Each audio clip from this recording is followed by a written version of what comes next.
Well, everybody, this is the old cat that Chris was running the other day, and hell, I moved about, I guess it's around 100 yards of dirt there I had to move. It looked like a lot when it's stretched out, but yeah, so this is a 416B, and it's on its second set of rubber. My father's still got all the other tires over at the shop. Of course, my father just put this on, and because you got a plug in it right there, and it does leak a little bit. Every few months you got to put a little air in it, but it's a pretty clean machine. This housing here, you can see this little bit of, you know, there's a gap right there. That's the slop that you see when we're digging. You can see the bucket wobble back and forth.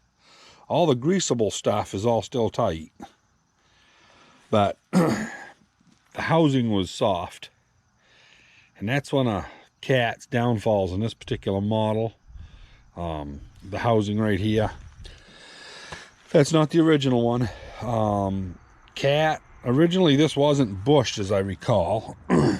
And Cat replaced the housing. And then it wore right out again while it was still under warranty. And then they took and they line bored it and put hardened bushings in here. And over the years, they have wore a little bit, just from wear and tear. It's you know, it's got almost 5,000 hours on it. But it's, geez, you know, it's got some age to it. But it's, like I say, it's clean. The only place it's got rusty on it is on the doors, from the salt getting in under the rubber, as you can see. You know, and anyway, it's a pretty good old machine. You know, the seat ain't all tore up. And we'll see here if she won't start this morning.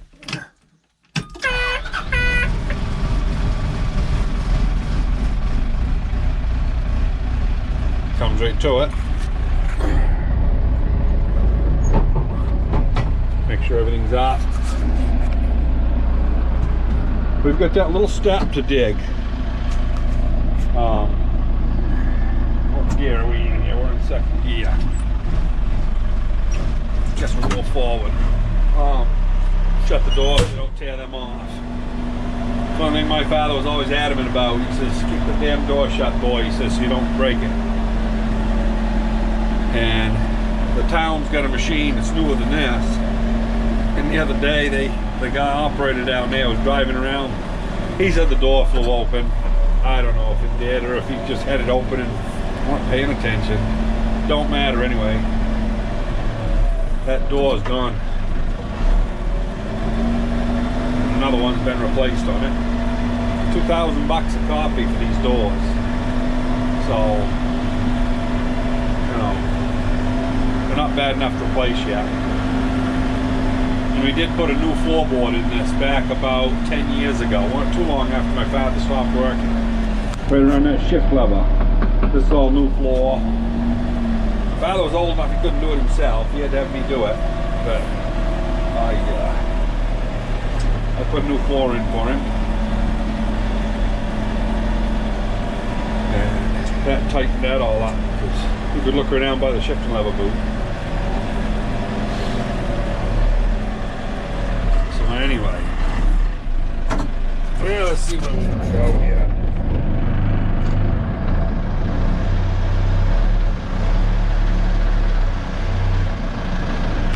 About right there.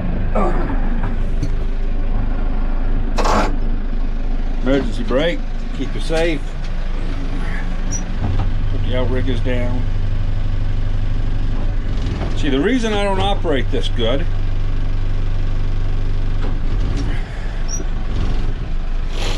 it's real simple. For the last 20 years, I've operated everything that. We'll unlock that. I might as well put this window down here. You hang on a minute here. I'm going to shut you off, put the window down. So anyway, you either got two different types of controls on excavators. On one type of control, this right here picks up the main boom.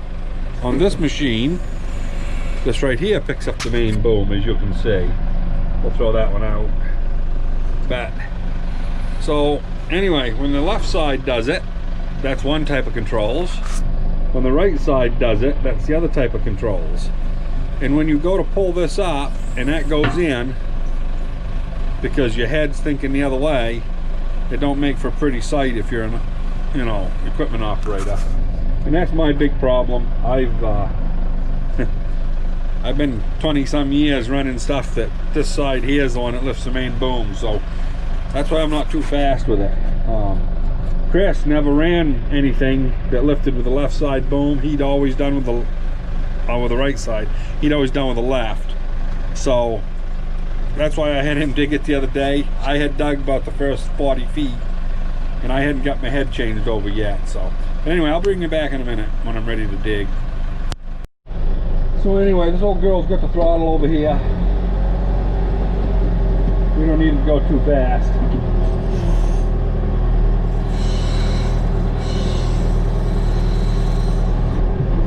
Whoop. Come on. Oh, let's see here. No, I didn't put the bucket down. That'll help us set a little bit.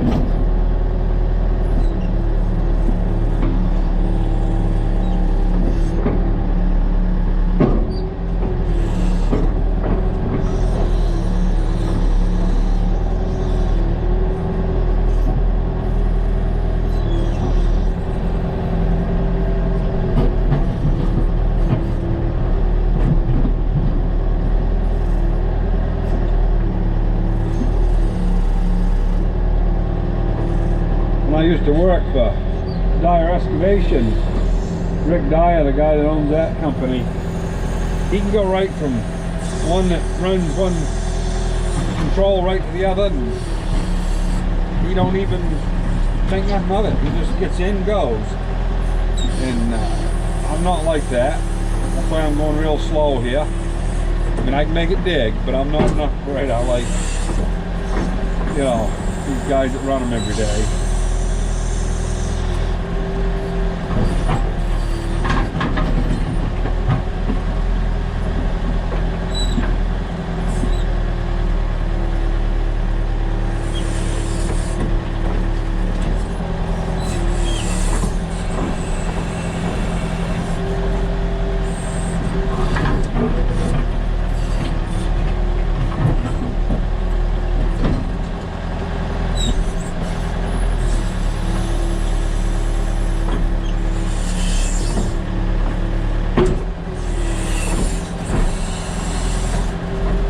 Turn you out the other way so you can see that a little bit.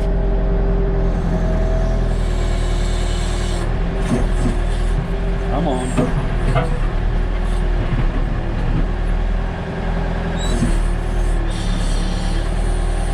We didn't have much to pull out here anyway, just half a dozen scoops or so.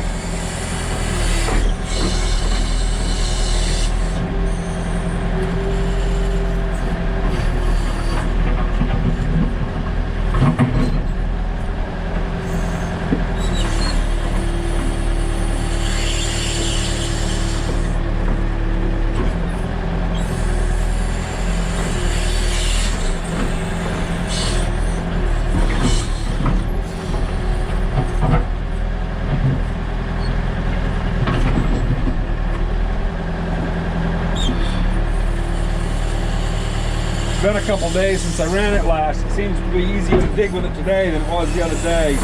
I've always said that you learn a lot on running equipment when you sleep. You know, you do it a little bit and you have a hell of a time the next day after you sleep a night.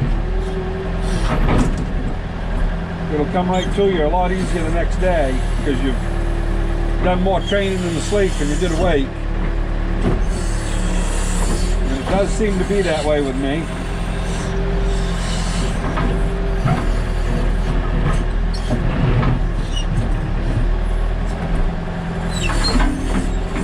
Not too bad, I don't think. One more clean up down the middle and we should have that little project done.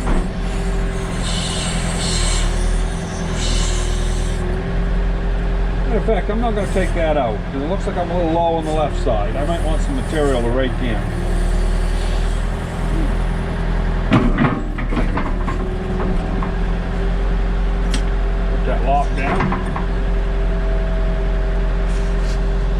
course, the outriggers are just these little short levers.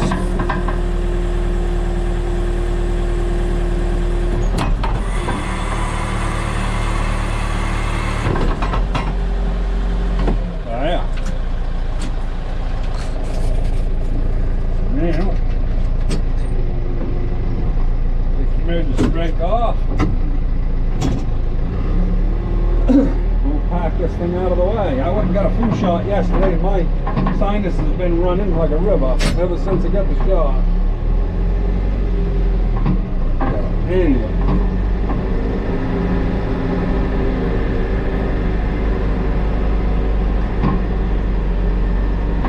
We'll pack this over the side in case they want to drive through here today, because they're supposed to be here to pull that footer today.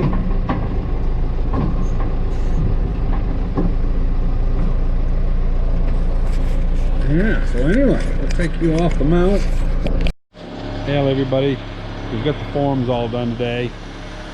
We were just working early and the sun was out, it was hot. We've been waiting for a concrete truck here for about 3.5 hours. But that's what we've got down through there. FR Carroll, they're over in Leamington. They're going to be doing the supplying of the concrete. And the man that we hired to do the actual form work, take care of it all, is John Storer. Real nice guy.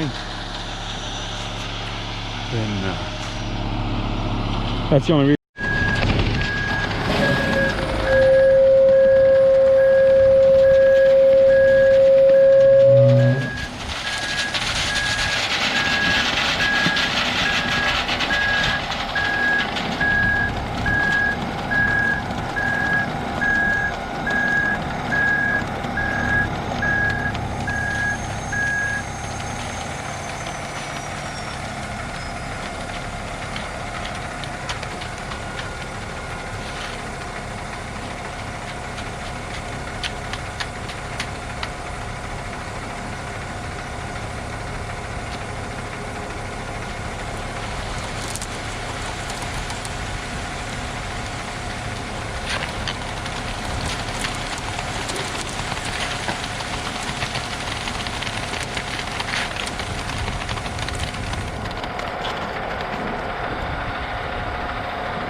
Washing down.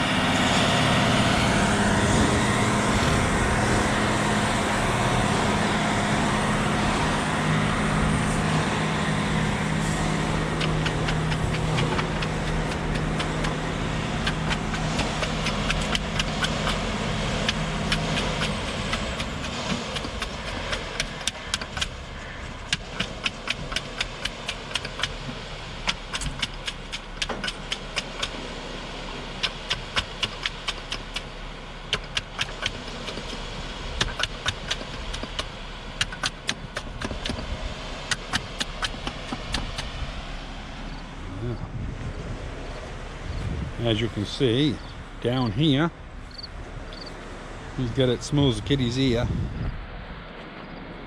This is all finished. He's just working it along.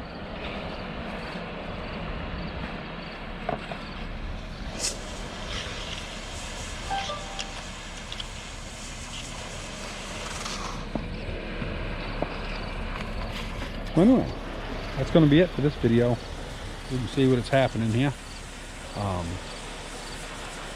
Yeah, he's even knocking the pile down.